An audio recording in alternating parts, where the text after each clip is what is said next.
passo, então, a palavra à interessada, à advogada pela interessada, doutora Aline Cristina Benção. Boa tarde a todas, todos, conselheiras, conselheiros. Cumprimento também o corregedor, doutor Mansur, doutora Adonis, doutora Adriana, todos na pessoa do presidente, o ministro Barroso, a quem eu estou me apresentando pela primeira vez também, assim como os meus colegas. E eu que tanto vi o presidente aqui deste lado da tribuna, agora me sinto muito honrada de estar aqui e perceber como Vossa Excelência transita em tantos papéis aqui dentro do Judiciário, dentro da Justiça, né? E isso, de fato, é respeitável. Nada lá é mais emocionante, doutora. Eu imagino. Cumprimento também o conselheiro Pablo. Parabéns pela posse. Estarei no seu gabinete te incomodando, assim como os outros conselheiros, em breve. E, com relação a essa reclamação disciplinar, nós sabemos que, num contexto prévio, o magistrado proferiu uma decisão fundamentada na legislação local lá de Belo Horizonte e sob, e não sobre, o entendimento do Supremo Tribunal Federal, autorizando que uma única pessoa pudesse se manifestar desde que de forma pacífica, sem obstruir vias públicas, sem impedir o tráfego de pedestres, de veículos, e também respeitando a lei do silêncio, a lei local lá de Belo Horizonte. Não foi autorizado acampamento, obstrução de vias públicas, aglomerações ou atos que impedissem a livre circulação de pessoas e veículos, porque, como eu falei, tudo estava de acordo na decisão com o entendimento do Supremo Tribunal Federal. Por conta do contexto político da época e também do viés político da manifestação autorizada, foi gerada uma mobilização muito grande pela imprensa, que agiu de forma ativa, acalorada, e esse foi o marco inicial da reclamação disciplinar. Um ponto muito discutível aqui, conselheiros, é o seguinte: nós sabemos que foi uma decisão de cunho jurisdicional, não se discute aqui o teor da manifestação autorizada, nem o viés político dela, não é sobre isso, mas o magistrado ficou numa situação muito complicada, porque, se ele não autorizasse a manifestação, ele estaria violando a Constituição. Liberdade de expressão, liberdade de manifestação.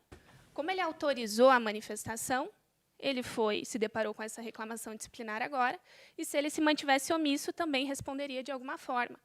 Então, isso preocupa muito a magistratura de uma forma geral, porque parece que o magistrado ficou de mãos atadas e não tinha saída, pelo menos uma saída que não gerasse uma penalização a ele.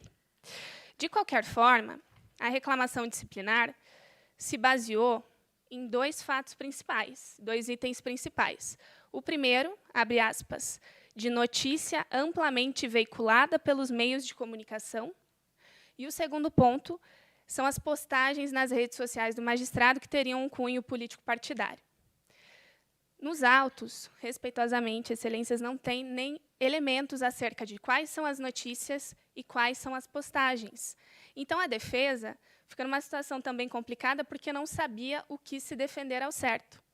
Porque, além dessas alegações, não existem elementos e a defesa restou falar sobre o teor das decisões de cunho jurisdicional que o magistrado firmou com base no seu convencimento.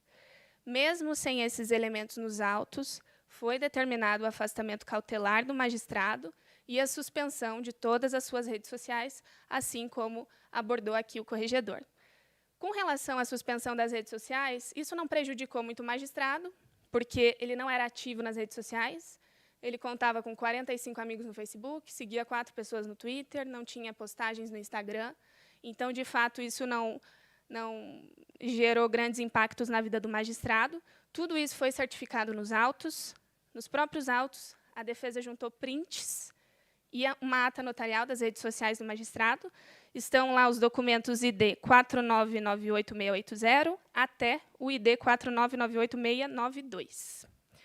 Com relação ao afastamento cautelar, que é o ponto mais forte aqui, ele foi determinado no dia 11 de janeiro de 2023, e ele, de fato, fere uma série de prerrogativas do magistrado, sobretudo porque esse afastamento cautelar foi determinado com base numa reclamação disciplinar que prescinde de elementos com relação a esses dois pontos que eu abordei aqui.